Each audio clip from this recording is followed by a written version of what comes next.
Hey Al, Rob Cairns here. I'm the founder, CEO, and chief creator of Amazing Ideas at Stunning Digital Marketing. In today's podcast, I sit down with Ryan Waterbury and we talk about something really interesting, and that's the impact of digital marketing and how digital marketing has changed during the U.S. federal election. So grab your favorite drink, sit down, and listen to this engaging conversation with Ryan and I.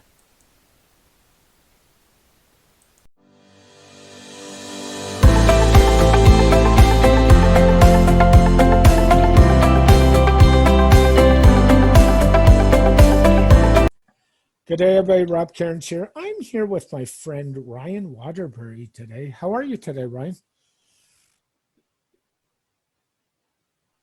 I'm doing good. How are you? Doing well. So today I thought we'd do something a little different. And you're very much tied into the political digital marketing scene. So I thought we'd talk about that a little bit. Um, let's talk about your background first. How did you get involved in that, and what else do you do? Uh, so I got involved in that when, um, I've been in uh, printing and design for a long time. So I've done mail marketing for political campaigns for a long time. And I didn't really get into the digital side until I got involved with my state Libertarian Party, a minor party, and did some activism work with them and started working more on their social media and growing their Facebook and Twitter and doing some web work there. That's really kind of where it started.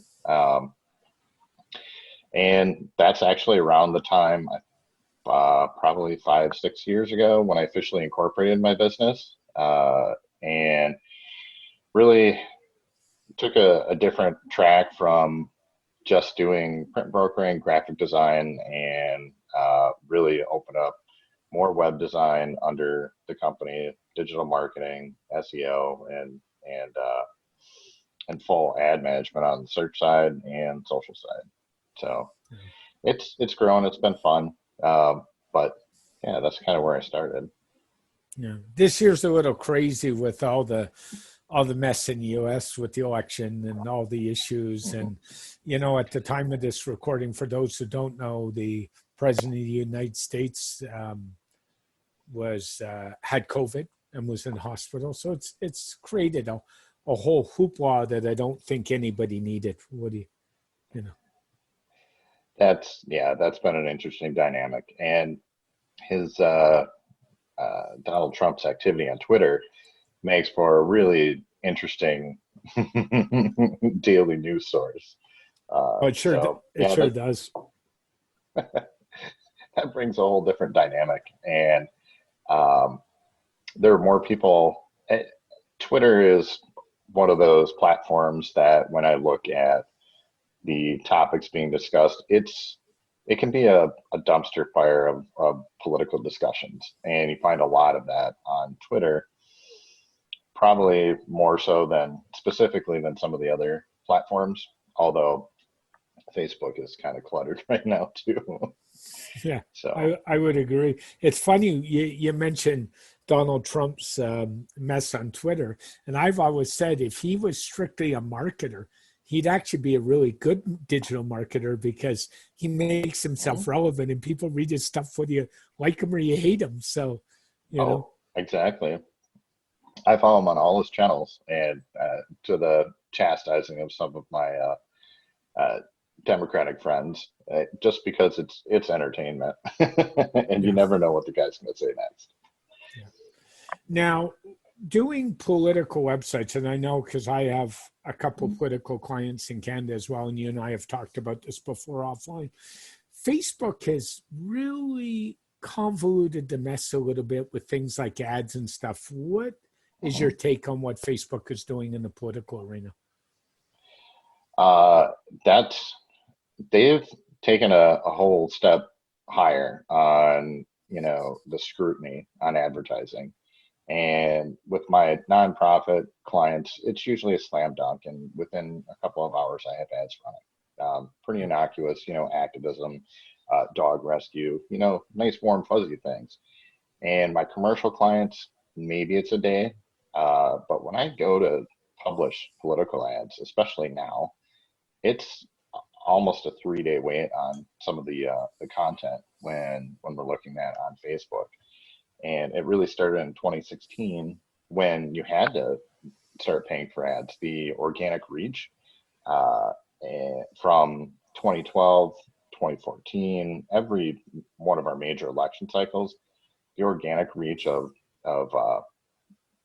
political pages for individuals and political parties and groups really was just tanking, and they really cranked up and said, if you want to be seen, you got to start paying.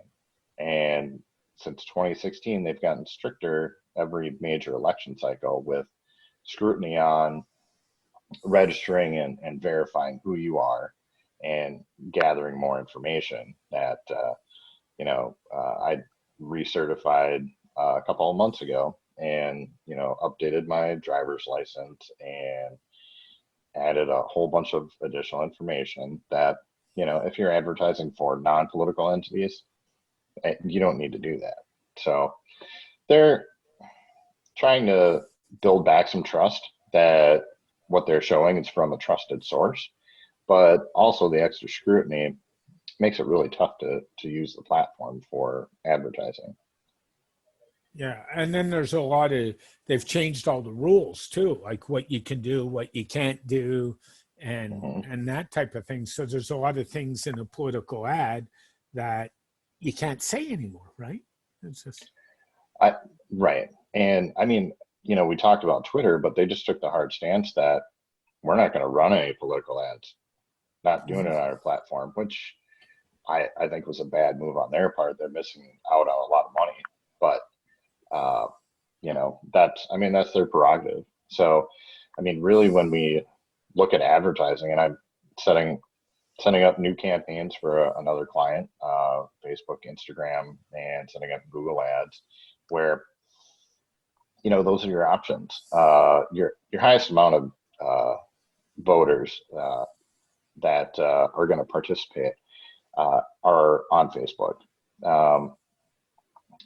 That's when you look at the end of the millennial Generation X into the boomer generation, the voter participation, that's your largest chunk, and primarily they're on Facebook. So you're kind of tied if you want to reach that biggest demographic of likely voters. It's really Facebook.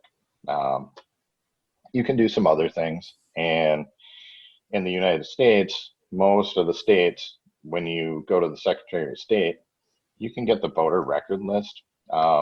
Usually they charge about $50, and they'll send you a DVD of, I think the last one I looked at was 1.8 million records, and we had about 56,000 good phone numbers.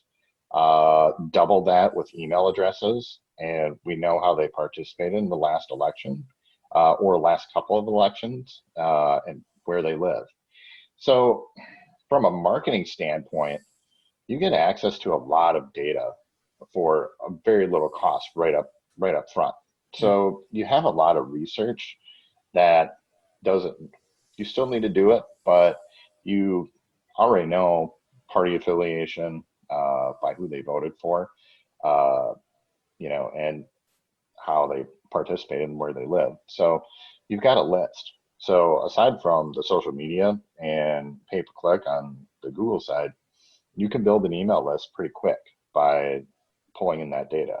By voting, they obviously opted in, and you give them opt out immediately, but you've got an email list that you can start using and start sending targeted messaging to pretty quickly, where small businesses, nonprofits, they don't have that. I mean, you have to build that over time. So that's another plus, where it makes it fun, but it's a different dynamic. Yeah. Is there a lot of email list building and or SMS text messaging going on in the political scene these days? Yeah, SMS is really big, and that's why I mentioned the number that I had. The 56,000 phone numbers that we can pull in from the state, and put into an SMS messaging service. And right now, it's nuts. I think I receive probably 10 text messages a day from Yeah. different groups, different campaigns, political action councils. It's huge. So it can be effective, but we talk about ad blindness when you roll down a page and you just start ignoring the ads and looking for content from people that you interact with. The same thing happens eventually with SMS. So you have to be smart about that on who you're sending to and when you're sending. But yeah, I mean, again, from that list from our Secretary of State, you get a bank of numbers that you can start texting out to, and targeted messaging based on their political affiliation. Is there any danger in texting out to those numbers without explicit opt-in to it in the US? Um, Texting is a bit of a gray area, and uh, so you have to allow them the ability to opt out. Yeah. But if you're a political candidate and you obtain that list from the government, you Hmm. you have you have free reign to use that list. Yeah. You do have to actually be on the other end and not send out a mass text. So it's a one-to-one interaction. Obviously, there are some CRMs and softwares that you can send the text out multiple times and interact through a dashboard. But that's one of the drawbacks, that you can't mass text without having a person on the other end to be able to respond. So that's the rub there, where it gets a little gray. I mean, you could mass text, but that person has to be able to respond.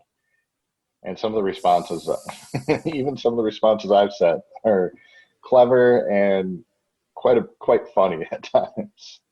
I'm sure. Um, with COVID going on, I'm actually surprised that more of the election and the campaigning hasn't gone online. And we haven't been looking at things like more digital forums, more digital debates than ever before, actually.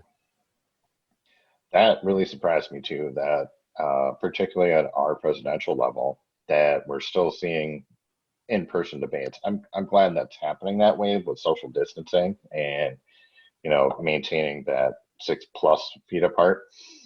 But the local races, the state races, uh, not seeing a lot of the online forum debates and discussions that you would have thought would have been happening. Yeah. Uh, but yeah, I mean, mail. That's the other piece, that direct mail. It's it's a little bit up from what I usually see on a normal year. Again, because Mhm. you can't go and knock on someone's door right now. Yeah. That personal interaction that a lot of candidates rely on, particularly in local races, where you can canvass an entire city. If you are running in a local race, you can't do that right now. People are afraid to open their doors. So we're seeing a little bit more direct mail in order to reach people at the mailbox or at their door. I would think, safety is paramount. And I'm at the position where I really don't. Toronto's kind of turning into a bit of a hotbed again in North America again, whether we like it or not. So I'm at the position of, unless I got to go out for an appointment or something, I'm not going. Like I just don't like doing it right now. And I can understand people's feeling. Now, that's also going to impact election day, isn't it? Because in the US, you're doing some voting by mail this year, which is kind of unprecedented. Not necessarily, and maybe it's just knowing our state voting, that uh, particularly in the Democratic leaning states, they've pushed for early voting by mail, not just absentee balloting, for the past couple of election cycles, and the mechanisms were already there to do that. But there's a bigger push. There are political action councils sending out mail on how to register and how to get your early ballot. the Secretary of State in all the states is sending out. So it's voters are being bombarded with that information to vote early. And most of the time, these debates, the likely voters, a lot of times are already decided. But early voting kind of squashes a lot of the undecided vote.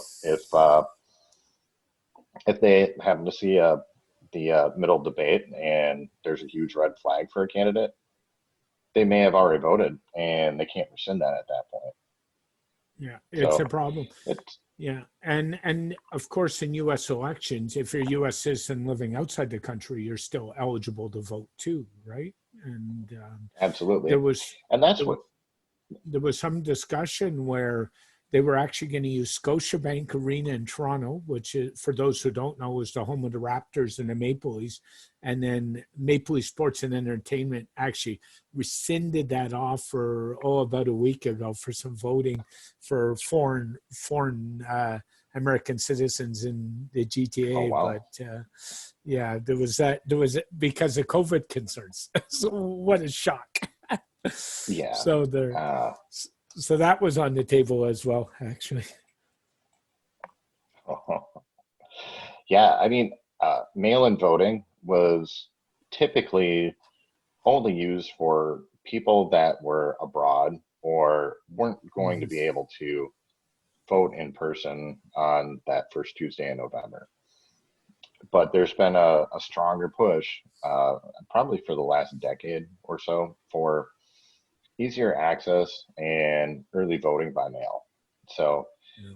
I'm not surprised that there's a push to have that done here. But again, the final election results probably won't be in on, Tuesday night, Wednesday morning. You might have an idea, but those ballots won't all be counted for at least another 2 weeks. Yeah. So middle of November is it's going to be kind of weird. And then are we headed to the Supreme Court with all the legal challenges that are going to come out of this election?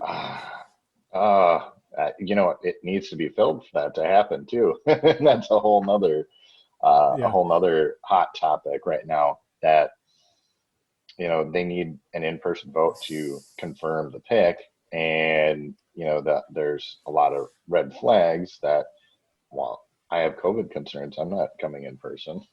So Yeah. yeah, there's a lot of theater that you know is being used around COVID concerns and some reality as well, but No, I know. it's making it really interesting. uh, and some things are fun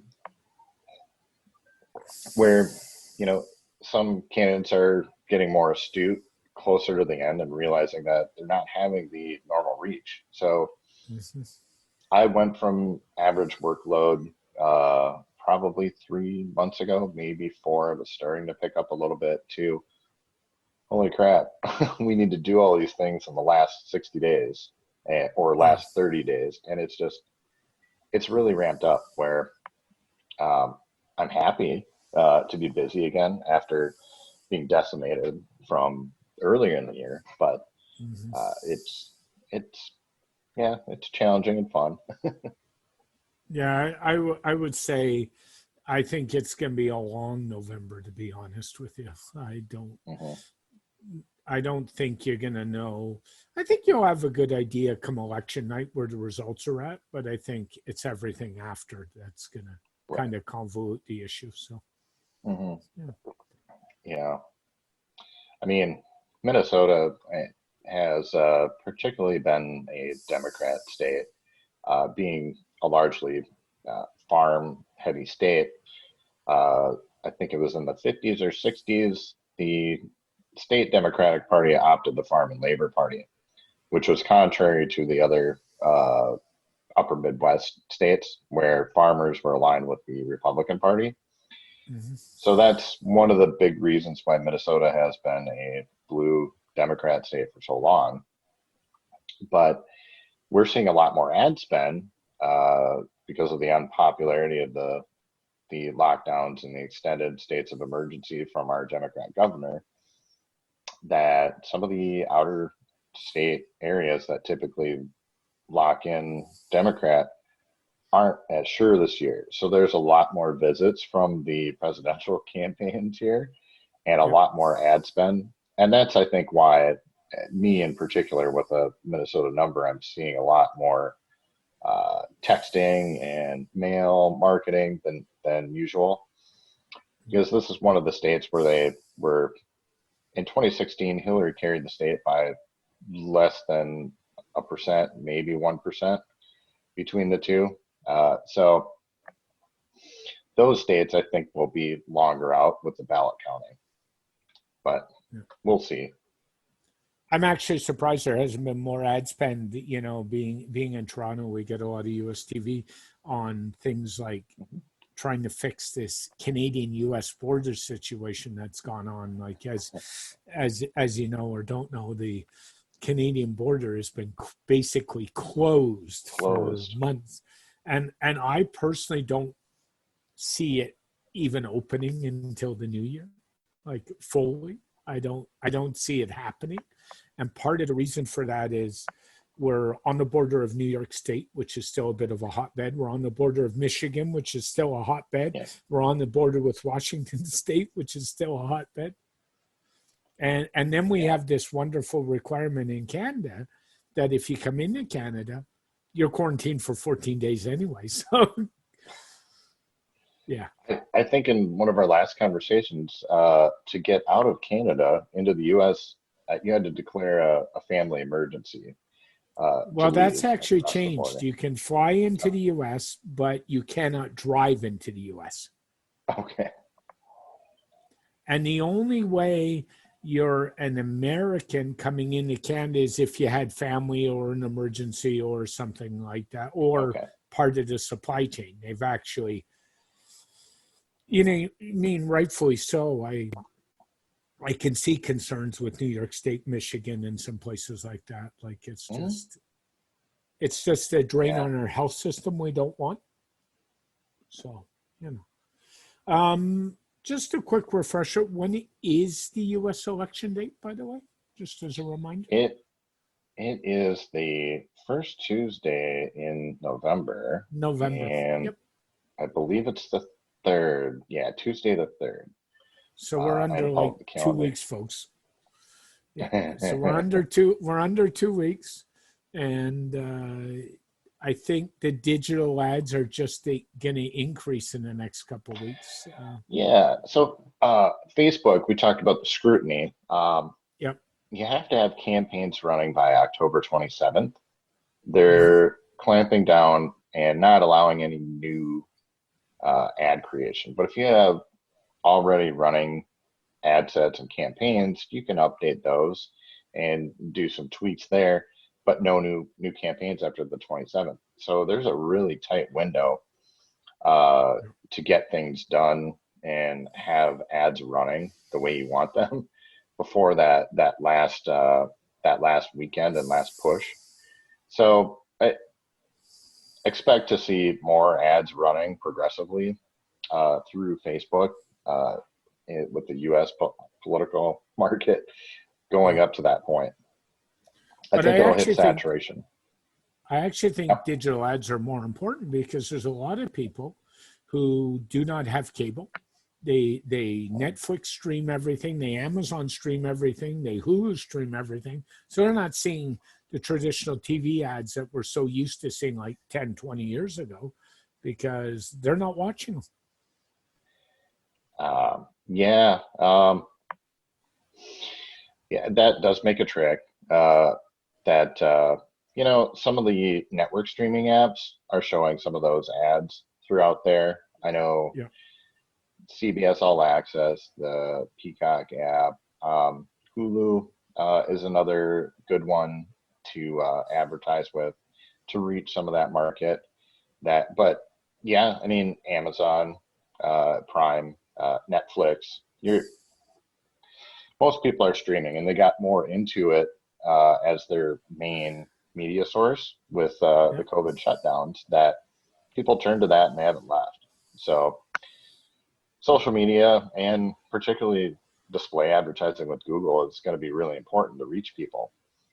That third, fourth touch to really convince that undecided voter in our last presidential election, it was over 50% that did not vote for one of the major party candidates. It was around Yeah. 23 or 24%, I think, each for Hillary Clinton and Donald Trump for their percentage of the popular vote. So there's a huge chunk of undecided voters or non-voters that didn't participate because they didn't like either candidate. And the reason why you're seeing online ads so much, if your target at you is consistency, consistency, consistency. We all know one ad doesn't do it. We know that seeing the ad multiple times might do it. It's the same reason in conventional markets, companies like Coca-Cola run Oh ad yeah. spots all over TV because it's Hmm. consistency and Yeah. recognition. Is there anything else you want to add, Ryan? Or Um, Off the top of my head, I know we talked a lot about social media, um, but that mail list when you're fundraising and really segmenting down, that's been one of the most effective ways that I've seen with candidates in particular to fundraise and get people back to your page and click through, because then you can pixel them and hit them with that other ad on social media and yeah, and their favorite blog sites. But yeah, mail marketing is email marketing is important in any business. But yeah, having the demographics right off the bat to target your initial opening message is really nice and important. And I don't think it gets used effectively enough with a lot of candidates out of the gate, at least. yeah, so true. If somebody wants to get a hold of you, Ryan, how's the best way? You can hit my website at onedog.solutions. I am on Twitter at onedog.solutions and Instagram at onedog.solutions, and also Facebook. You can do a search at onedog.solutions. Try and keep it consistent for the good SEO. Yeah, I hear you. Otherwise, yeah, info at onedog.solutions is the best email address to hit me at. Yeah. Thanks, Ryan. Have yourself a great day and really enjoyed the chat. Yeah, you as well. Glad to be here. Thank you. Thank you very much to Ryan Waterbury for joining me in today's podcast. I hope you really enjoyed this look on digital marketing and the US election. And thank you again for such an engaging conversation. If you want to reach me, you can find me at stunningdigitalmarketing.com, on Twitter at Rob Cairns, by email vip@stunningdigitalmarketing.com, by phone 416-624-7647.